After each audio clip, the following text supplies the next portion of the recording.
emnet differentialregning. Og til det der vil jeg gerne fortælle, at f mærke af x, det er defineret ved en grænseværdi. Og det vil sige, at hvis man har en funktion her, som er tegnet ind, som jeg har kaldt f, så har man to punkter, x0 og x0 plus delta x, fordi området herfra og dertil, det er afstand delta x. Og hvis vi så tegner en linje gennem de to punkter, så kalder man den linje for en sekant. Og de har så y-værdierne f af x0 og y er lige med f af x0 plus delta x. Og det kan man så sige, at hvis vi har f af x0 plus delta x minus f af x0 divideret med delta x, hvis vi så vælger at lade delta x gå mod 0, det vil sige, at den her afstand den bliver mindre og mindre og nærmer sig x0, så vil vi altså have en tangent, som går igennem lige her. Og det er det, som vi kalder f mærke af x, som er differentialkvotient, eller grænseværdi, eller væksthastigheden. Og sekanthældning, det kaldes en differenskvotient. Så vil jeg gerne bevise, at hvis vi har en funktion, der hedder f af x, er lige med kvadratet af x, hvis vi så differentierer den, så vil vi få 1 over 2 gange kvadratroden af x. Og til det der vil jeg gerne bruge 3-trinsreglen, hvor vi har trin 1, som er det til over delta x, svarer til f af x 0 plus delta x, som er tegnet ind før minus f af x 0 over delta x. Og hvis vi så skriver selve funktionen ind, så svarer det altså til, at vi har kvadratroden af x0 plus delta x minus kvadratroden af x0 over delta x. Så når vi til trin 2, hvor jeg så vælger at gange med det her udtryk bare med omvendt fortegn her. Det vil så sige, at vi så har at det kommer til at stå kvadratroden af x0 plus delta x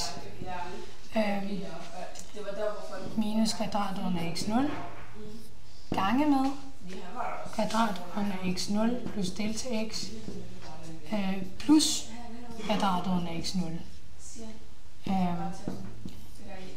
Og det skal så divideres med delta x, men når vi så ganger med det her heroppe, så skal vi også gøre det for 0. Det vil sige kvadratroden af x0 plus delta x plus kvadratroden af x0. Yes. Så reducerer vi lidt, og der har vi en regneregel, der siger, at hvis man har a plus b gange med a minus b, så får vi altså, at det første led minus det andet led. Og det er det der tilfældet her, så vi kommer til at have det første led, som er kvadratroden af x0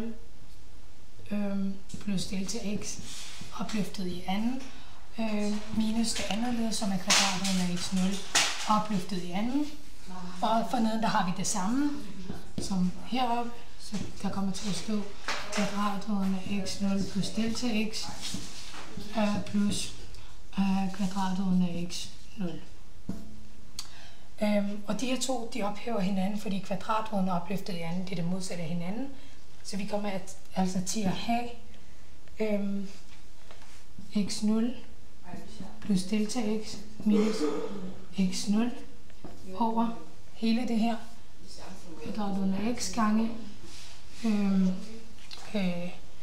kvadratroden af x0 plus delta x plus kvadratroden af x0. Så går x0 plus x0 minus x0 ud med hinanden, og vi dividerer delta x med hinanden, så der kommer til at stå 1. Så det giver altså 1 over 1 over kvadratroden af x0 plus delta x plus kvadratroden af x0. Så kommer vi til trin 3, som siger, at hvis vi lader delta x gå mod 0, altså det her det bliver 0, så kommer vi altså til at have, at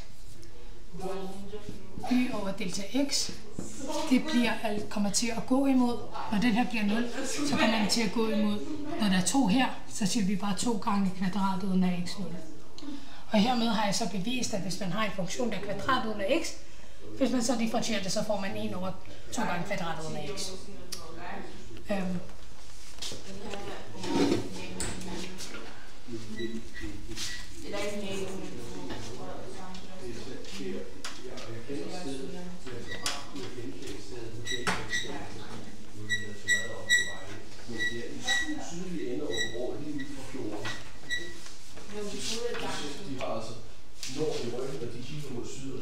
Så vil jeg gerne vise produktet af 2 funktioner, det vil sige, hvis vi har h af x, så er det f af x gange g af x.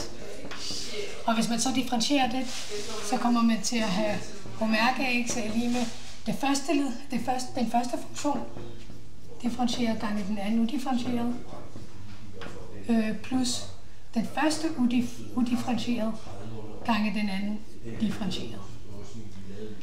Så har vi trin 1 i tretrinsreglen, som siger, at det kommer til at være h af x0 plus delta x minus h af x0 over delta x. Og det er det samme som hvis vi sætter selve funktionen ind, så kommer vi altså til at have f af x0 plus delta x gange g af x0 plus delta x. Og det andet, det er f af x0 gange g af x0. Og alt det dividerer med delta x. Så kommer vi ned til trin 2, hvor jeg så får en god idé og sætter et langt 0 ind i udtrykket. Så vi kommer til at have f af x0 plus delta x gange g af x0 plus delta x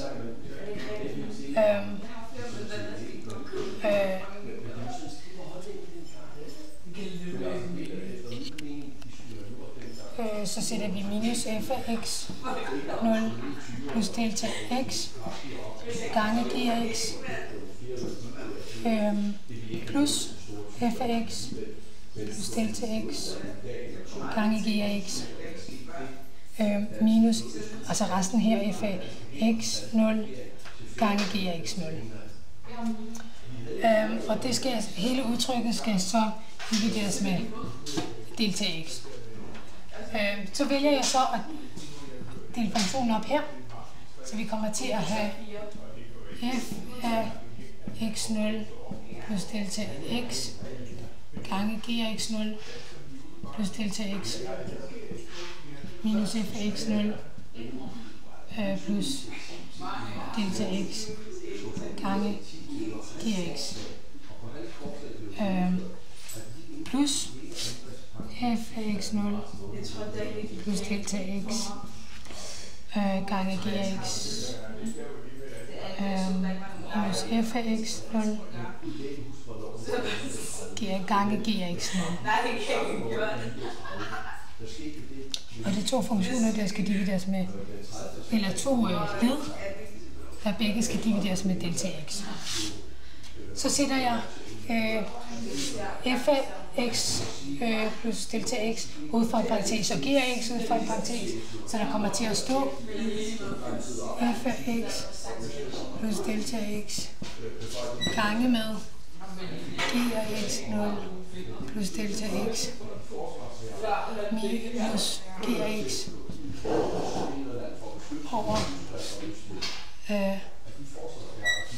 over delta x og plus, så sætter jeg g af x0 ud, det vil sige, at der kommer til at stå g af x gange med f af x0 plus delta x minus f af x over delta x. Så når vi til trin 3, hvor vi skal finde grænseværdien. Og det er der, hvor vi lader delta x gå mod 0. Så får vi altså, hvis det her bliver 0, så får vi, at det her det bliver så delta y over delta x, det går imod f af x0. Og her, det er det, vi kalder for g af x, eller g mærke x. Og her så får vi så, at når der ikke er noget delta x, så bliver det bare det samme. Gange med, og det er det her, som vi kalder for f mærke x. Så har jeg hermed bevist, at hvis vi har en funktion, som er produktet af to funktioner, vil det så sige, at når man så differentierer den, så vil vi have den første funktion differentieret gange den anden udifferentieret, plus den første funktion udifferentieret gange den anden differentieret.